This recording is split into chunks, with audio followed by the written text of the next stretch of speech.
പ്രതിഷേധിച്ചോളി, ജനാധിപത്യ രീതി ചെയ്തോളി, ഓഫീസിനകത്ത് ചെയ്യാൻ പറ്റില്ല.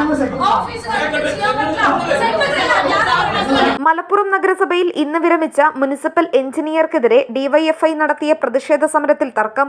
നഗരസഭാ ജീവനക്കാരൻ പരിക്കേറ്റ് ആശുപത്രിയിൽ ചികിത്സ തേടി.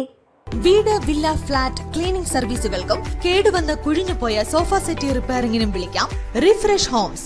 വർഷങ്ങൾ പിന്നിട്ട വിശ്വസ്തത. ഫോൺ 9645072222. ഇന്ന് സർവീസിൽ നിന്ന് വിരമിച്ച മലപ്പുറം നഗരസഭാ എഞ്ചിനീയർ PT ബാബുവിന്റെ ഓഫീസ് ഇന്നലെ രാത്രി വിജിലൻസ് റെയ്ഡ് നടത്തിയിരുന്നു. ആ സമയത്ത് അവിടെ ഉണ്ടായിരുന്ന ഏതാനും കോൺട്രാക്ടർമാരിൽ നിന്നുമായി 74,000 രൂപ വിജിലൻസ് പിടിച്ചെടുത്തു.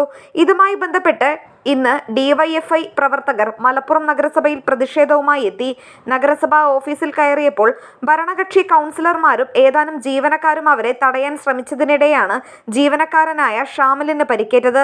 തലയുടെ പിൻഭാഗത്തായി ഇടിക്കുകയായിരുന്നുവെന്ന് ഷാമിൽ പറഞ്ഞു.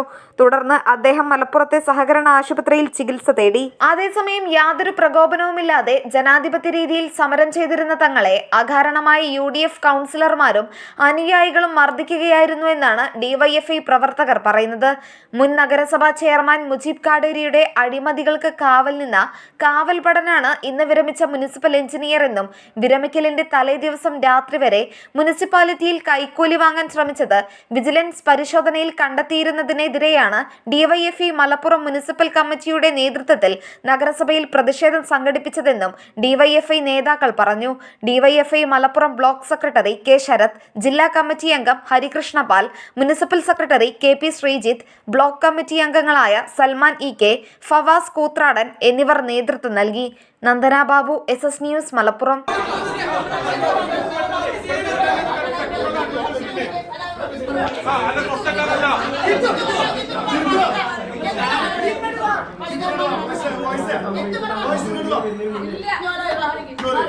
പ്രതിഷേധിച്ചോളി, ജനാധിപത്യ രീതി ചെയ്തോളി, ഓഫീസിനകത്ത് ചെയ്യാൻ പറ്റില്ല.